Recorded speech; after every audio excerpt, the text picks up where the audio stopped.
My original intention was just to mention Jonah, and everybody knows the whole story of Jonah, so there's no need to really get into it, because we want to get into Nahum, the prophet. Both of them, their whole ministry, their whole prophecy was concerning Nineveh, Assyria. But as I got into this, I thought, no way. Jonah deserves a lot more respect than that. Because what happens with Jonah is that he's treated like a children's fairy tale, like Peter Pan. Let me tell you, Jonah is not Peter Pan. And this is not a fairy tale or a myth or something like that. This is a great, great prophet, and I'm hoping that by the time I get done with this, you'll see that too. First of all, what does his name Jonah mean? Dove. And by the way, in Hebrew, you don't see too many of those. Most people don't name their sons Dove. I've seen women, girls named Dove, but that was the name. But what's interesting is, he was the son, and I'm getting a little ahead of myself, but that's okay sometimes. His father's name was Amittai. And after this is for you, you have Aleph, Mem, Tab. What do you get? Okay, when you have Aleph, you have the strength, the head. The Mem is life, water. And Tab is the sign, the and cross. In Hebrew it means truth. Truth, yes. He's the truthful one. The truthful, yes. Wow. That's what, or my truth. Amen. And that's a play on Amittai. Amittai comes from the root word Amet, which we know as. So truth. It's almost like God, God has such a great sense of humor, showing us this prophet is like a dove, but he is true. He's not a myth. Mm-hmm. And what he's going to share is going to confuse so many theologians. Even when they did the Septuagint, some 200 some years BC, they didn't know what to do with Jonah. When they translated it, it didn't make any sense to them. They had a problem. All the 70 people that, or however many scribes translated it, they had a problem. They didn't know what to do with it. And he goes way back. He's one of the original ones of the latter prophets, because he's after Elijah and all that. But he's actually way back, so far back as 860 BC. It could have been 800 BC. We don't know, because we don't know very much about him. But unlike some of the other prophets, we do know more about Jonah than we think. Because you take Habakkuk. There's very little known about Habakkuk, other than what he wrote. That was it. But not with Jonah. Jonah is mentioned in 2 Kings chapter 14, verse 25. I didn't put it in here. I'll put it on my notes for next week. He was born in the northern kingdom, according to the historians, in a place called Gat Hefer, which was right up there near Lebanon. And that's very important when I start breaking this down, what's so important about where he was born. Okay. So he's not only a prophet to the Gentiles we know of Nineveh, but let me tell you, he was a prophet to the Jews also. And I'm hoping to, maybe not today, but by the time we get done with Jonah, you're going to see how he's a prophet to the Jews also. So much so that in what holiday the Jewish people always read Jonah? One of the feasts of the Lord. Which one do you think they read Jonah? I know, I hate to put you on the spot like that. I'm trying to think. Yom Kippur. Yom Kippur? Yom Kippur. Yeah, because the atonement. Atonement, yes. And you thought, well, how in the world? Yeah. You're going to find out. Okay. Stay tuned. And so Jonah, at least the modern Jews, give him that respect. Mm-hmm. And that's a great thing, because most theologians don't get it. Don't get it. So we start with Jonah verses 1 and 2. I don't know if it's 1 and 2 or just 1 there. You But got go ahead 1 and and read 2, it. Go ahead and read it. 1 and 2, Sandita. Okay. But Jonah rose to flee to Tarshish from the presence of the Lord. He went down to Joppa and found a ship going to Tarshish. So he paid the fare and went down into it to go with them to Tarshish, away from the presence of the Lord. There you go. Away from the presence. Yes. That's big. Yes. Okay, Had a so plan. we have now the word of the Lord came to Jonah. Told him to arise and go to Nineveh, the great city. And by the way, back in those days, Nineveh was, they believed it was the largest city in the world at that point. Right around 8 centuries before BC. Everybody's cold. Okay. They had over 1 million people. It was very large. It took 3 days to walk from one end to the other. Wow. It was huge. Yeah. Very fortified, very, very strong. That was on their heyday, and that's when Jonah was called to go to Nineveh. Was it a seaport? I'm sorry? A seaport. Was it a seaport? No. It was by the river. They had rivers that were mentioned in Genesis 1, but so great rivers went through it, but it was not, he had to, I forget how many miles it is, but it was a long way from where Jonah was, came out of the belly of the big fish to go to Nineveh. And we'll get more into that, in maybe not today, but we'll see how far we can get. I wanted, and you can see highlighted there, I have, number 1, their evil, or their wickedness, and I even put the Hebrew word there. So, we know, because that part we do know, that the Ninevites were very wicked. The Assyrians. They were so wicked and so dreaded by not only the Jews, but all the other nations around, that whenever the Ninevites or the Assyrians came to siege your city, people would commit suicide, like Masada, before surrendering to the Assyrians, because they knew that death was better than to surrender to the Assyrians. They mastered every form of torture and inhumanity. They make Hamas look like school children. I'm telling you. Talk to the Jews that understand and read the historians about the Assyrians and the Ninevites. They were that bad. So when Jonah was called, I don't blame him. he would rather commit suicide than go and meet those people, and to go right there into the lion's den.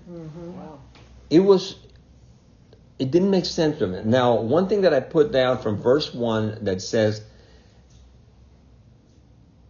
I'm sorry, I got ahead of myself. It's the next verse. But anyway, so we have that situation where he gets called right here. The first call, because he's going to get called twice. Because the first time of course, when he says here, before me, on that last part of that verse, it actually means before my face or faces. The evil, this great evil, had come before the face or faces of God, because in Hebrew it's always plural when it comes to faces. Panim, always. So, and I make an illustration here, and I'll just comment on it. Can you imagine if a Jewish rabbi or somebody really devout in Israel right now, whose family has been tortured, killed, held hostage,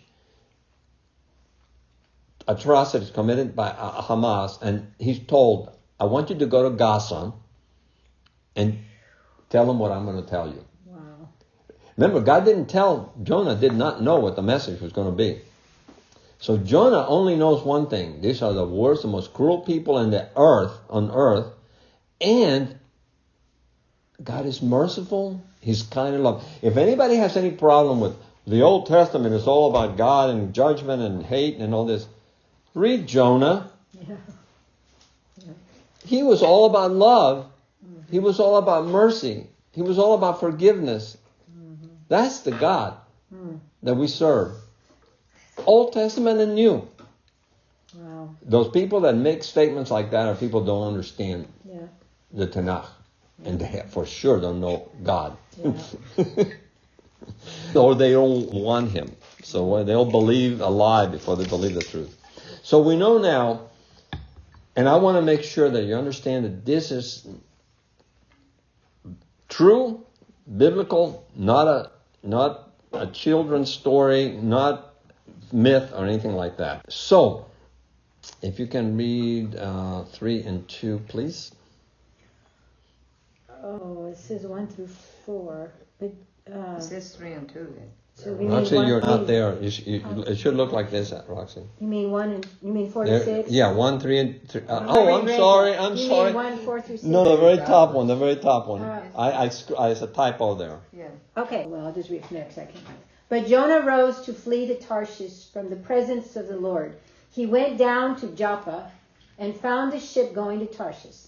So he paid the fare and went down into it to go with them to Tarshish, away from the presence of the Lord. And you can see below that I have Tarshish was where it was in the Mediterranean. Nobody really knows for sure, but one thing we do know is that Tarshish was about as far away as you could get in those days. If you wanted to take a ship to go as far away from Israel, that was what you would go. And we know that. I think that's no surprise there. Most people know that. But I want you to pay attention to, on those verses that Sandrita read, the ones that I have underlined there, went down. That's very important because that's a theme that's going to show up in Jonah. First, remember he was from Gat Hefer, which is in the north, so he had to go down to Joppa. And once he got into the ship, he also went down into it. Let me see. He paid the fare and went down into it. So he's, again, using the same Hebrew words of going down. Kind of like the way his career was going at this point. And I got that from Dr. Baruch. He made mention of that, and I thought that was pretty good. Now, who else do we know was sent to the Gentiles from Joppa?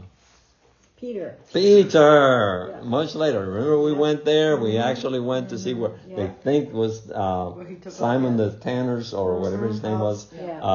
His house.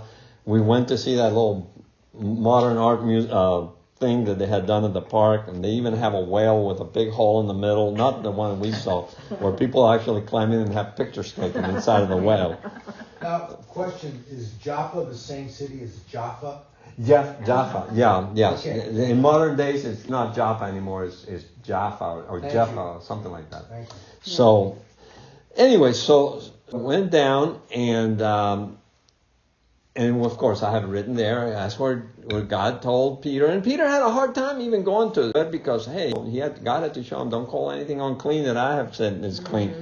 But remember, these were not too bad because everybody that went to the Gentiles in the past went to people like to anoint them kings, like when Elisha was sent to anoint a king over Syria, not Assyrians, but Syria, when I can't think of any others in the Old Testament right off the bat, but everybody that was sent of the former prophets and also the latter prophets, they were sent to the house of Israel. They were rejected, they were all that kind of stuff, but they were all willing to go because it was their people and they loved their people. But Jonah had a difficult task because he had to go to people that were dangerous, cruel, Gentiles, and he's one of the originals too. So he's thinking, God, what are you doing? Send me to the rebellious house of Israel. Send me to Judah. Don't send me to the Ninevites. Let me tell you, all of us would have had a problem. I believe that Jonah would have taken any of the other prophets' assignment. They would have done it with no problem. But this one was it was going to be a problem. And I think we need to be very careful how we treat Jonah because he's really a lot greater than we give him credit for. And he's a lot like us in that he was really upset with the Lord, wanting to forgive a people like that. Yeah, of course. Are you going to forgive my enemy? Yes. And that, to me, was a revelation Yeah. for me. Up to that point, usually when God was judging the nations and destroying them and all that, he was okay with all that. Yeah. But when it came to, and he doesn't even know what God's going to tell him to tell him, but he knows deep in his heart. I know God. I know He's merciful. And by the way, he might have been. This is just my opinion. He might have been one of those prophets that Elijah and Elisha had been training. You know, the school of the prophets. Yeah. And he might have come out a little later, or he might have been from that school later on, one of the later ons. But this guy knows, and this guy knows the scripture, the Psalms very well. We're going to see that a little later. That he's really very qualified to do what he's doing. He's not just some guy that, you know, that just picked that up randomly. No. He was going to, kind of reminds me of Paul. You're going to see some parallels between Jonah and Paul. Wow. They were similar, very similar. And believe me, it was difficult for Paul to be sent to the Gentiles because his whole life was about the Jews. It wasn't about the Gentiles. Yeah. But for some reason, Yeah. Paul knew that he knew how wicked he had been in persecuting the church. And when Jesus told him to go, he went. He knew about love. He had basically, both of them were in the belly of a large fish. Yeah. Sort of. One symbolically, the other one for real. 4-6. But the Lord hurled a great wind upon the sea, and there was a mighty tempest on the sea, so that the ship threatened to break up. Then the mariners were afraid, and each cried out to his God, and they hurled the cargo that was in the ship into the sea to lighten it for them. But Jonah had gone down into the inner part of the ship, and had lain down and was fast asleep. So the captain came and said to him, "What do you mean, you sleeper? Arise, call out to your God. Perhaps the God will give a thought to us, that we may not perish." Thank you. And you see how the career is still going down and down. And notice something else very important here.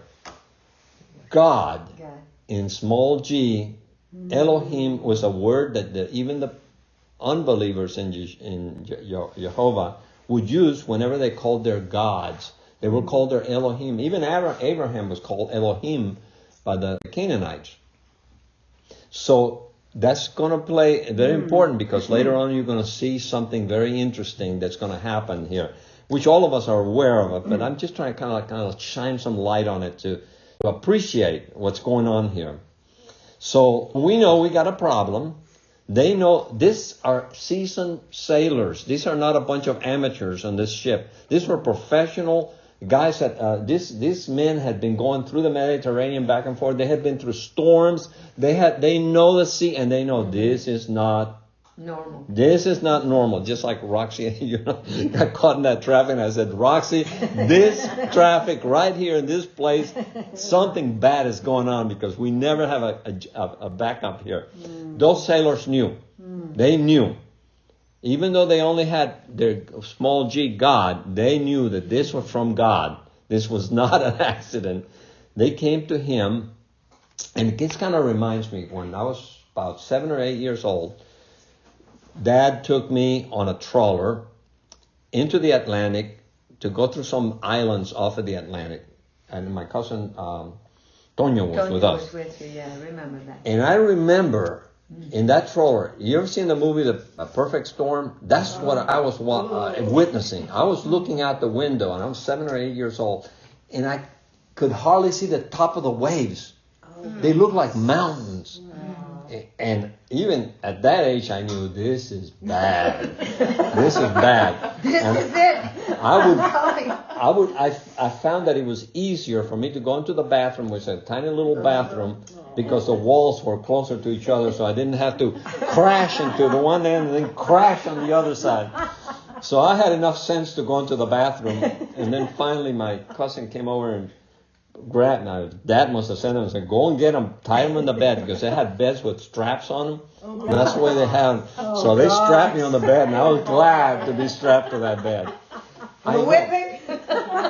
No, my dad, sailors that wasn't seasoned or trained or whatever would have been done. Not with that kind of storm, not with that kind of. It's almost like God wanted me to feel this. God, you ever notice that in your life things are not an accident? Yes. Even the bad things that happen. I believe that God wanted me to see what Jonah and these people were going through. And those ships were not as good as the ones we have now. Yeah. And by the way, there are ships right now that still get sunk. I was just going to say that's why, the men that knew my dad, they said, they told us that they may forget us, but your dad, they will never forget him. Because there's so many stories that I wish we had written them down of shipwreck and stuff like that. Yeah. And what my dad will come up with, it was unbelievable. So, and it was the Lord. I tell you what, anybody else, that would have been it for us. That's why I said, he was a Jew. So and God gave him wisdom. So we got those two things, and then 7 to 8. And they said to one another, "Come, let us cast lots, that we may know on whose account this evil has come upon us." So they cast lots, and the lot fell on Jonah. Yeah. Then they said to him, "Tell us on whose account this evil has come upon us.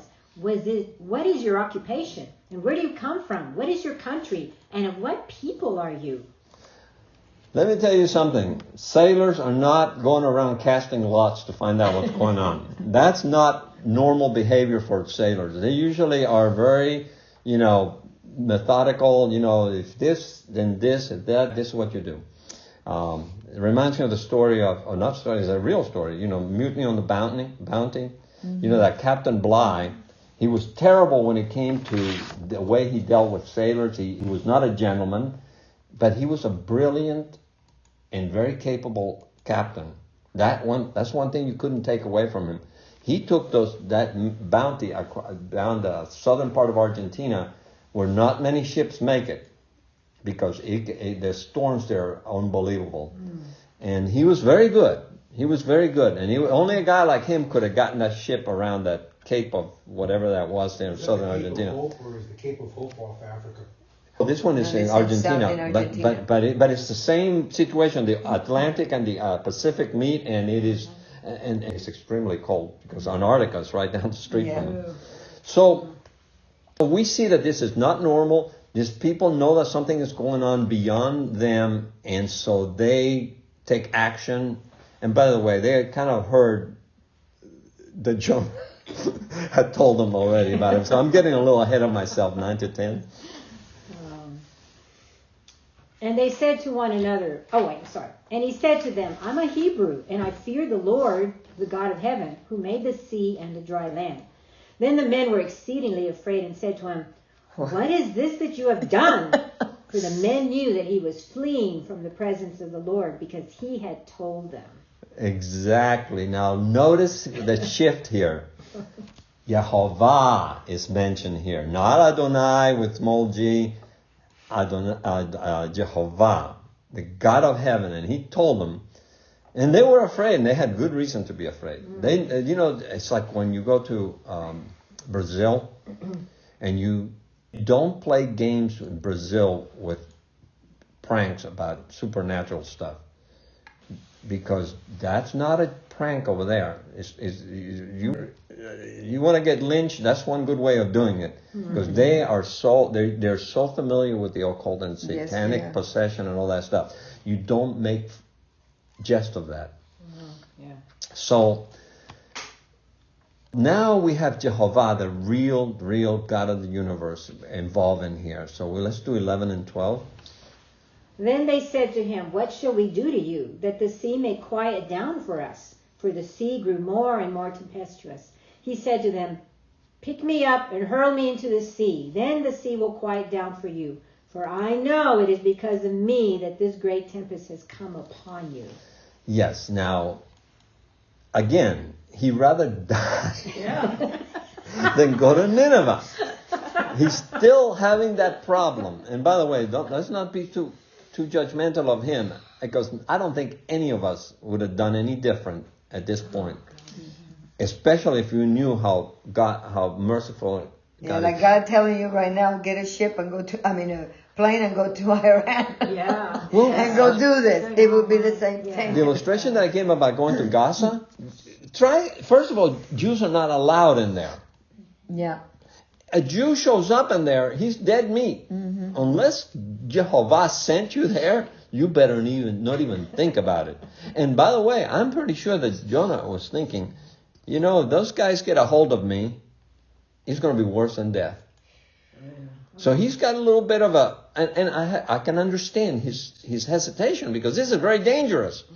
It's like going to Liberty City in the middle of the night in Florida. Well, you won't make it. You will not make it. Dying can be a choice compared to torture. It would be a good like choice, that. you mean? Yeah. Yes. It would be a good, 'cause I mean, People were committing suicide rather than surrendering, not because they wanted to, give me liberty or give me death. This is not one of those situations. This is like, if they capture me, I'm going to wish that I had died 100 times, 1,000 times. That's This. right. So he knew that. So now we get into the controversial part. Go ahead, 13 and 14.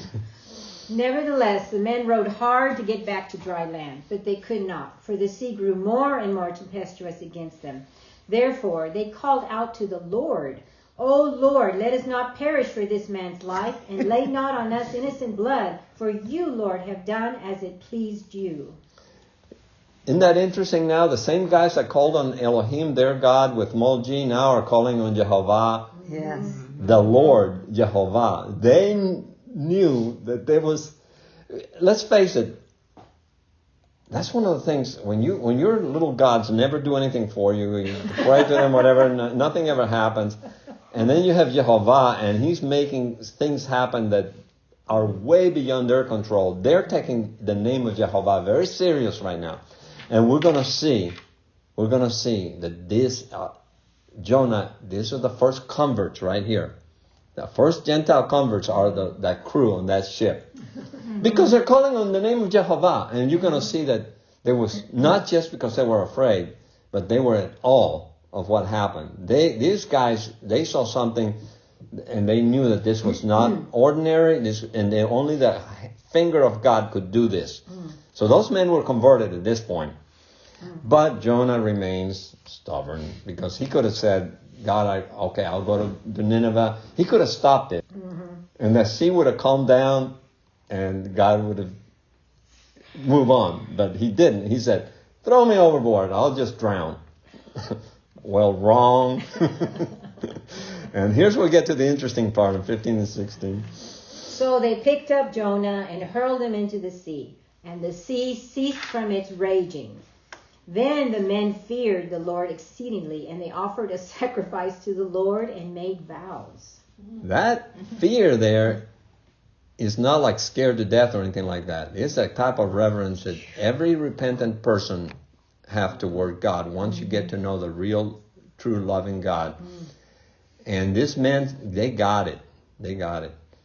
So here we have a revival, not a revival, because they had never known the Lord, but here we have this evangelistic thing that's happening with the Gentiles way back before any of this stuff, before the Gentiles were even considered for anything like this. So they repent, and now let's see, finish that with 17. That's just one, and we're done with that. And the Lord appointed a great fish to swallow up Jonah. And Jonah was in the belly of the fish 3 days and 3 nights. Very important to see right now. He didn't say a whale. The Hebrew word there is not for whale. It's the word for gadol, dagad, or something like that. What fish is in I think the guy's fish. Yes. So he said a large, very large fish. And the body of Jonah was in the belly of that fish, dead. And you say, well, that's your opinion? Not when you look at Jonah next chapter, verse 2, which we're not going to get into today. We don't have the time. His body was in the belly of the fish. His soul was in Sheol. Does anybody know what Sheol is? Wow. Yes, Wow. so That's hell. Was it in Sheol where he repented? Yes. But It was a half-hearted repentance. Yes, but we're not going to get on that today because I'm out of time. So, and I knew I was going to be out of time. Well, So, I mean, but acknowledge that's where it happened, right? yes, and because I see too many, and I went through to find out what other people were saying about it, and he was like, God can keep him alive in the belly. But in here it tells you it was in hell. So why in the world do you want to put an interpretation into something where you're already told where he is? Yes, his body is in the belly. He's 3 days in the belly of that fish, but his soul is sitting there in literal. Like you remember in Luke 16, the rich man? He was there. Yeah. Yep, you saw And he was there thinking, I cannot be anywhere near as bad as this. And I mean, really, most of us have no concept what hell is like. And that's not even the lake of fire yet. Yeah. Why do somebody would risk that is beyond my understanding, my ability to comprehend such reasoning or ignorance. Jonah, with all his reluctant hesitation to go to Nineveh, says, God, I'll go. Whatever you say, I go. Send me. Here I am. Send me. He's still got other issues, and we know that. But let me tell you, any of us that would have been in his shoes, let me tell you, this guy suffered. All the prophets and astros have talked about this. They get rejected, they get killed, they get this and the other. Jonah went through hell, literally. And by the way, and I guess I would say this in conclusion, Jesus authenticated Jonah. Oh. He did. Yeah. He said, you want a sign? I'll give you one. Jonah. Yes, he was in the belly. The Jews are reading it in Yom Kippur. There's other mentions too of Jonah. He's not this cartoonish children's story kind of a guy. He's a real prophet, though he's not prophesying the way the other ones did. And then there was something also unique about Jonah. He was the first one to write it down. That's why he's among the prophets, the latter prophets, because he wrote it down, turned it in. And you know what? It was going to be difficult to write that down and then have everybody and their brother find out about it. Yeah. Because there was nothing in there that was making him look good. From 25,000 feet above the city. But once you get down to walking in his footsteps, you realize, thank you, Jonah. I will never, ever, ever say anything negative about you, because I don't think I could have done even what you did.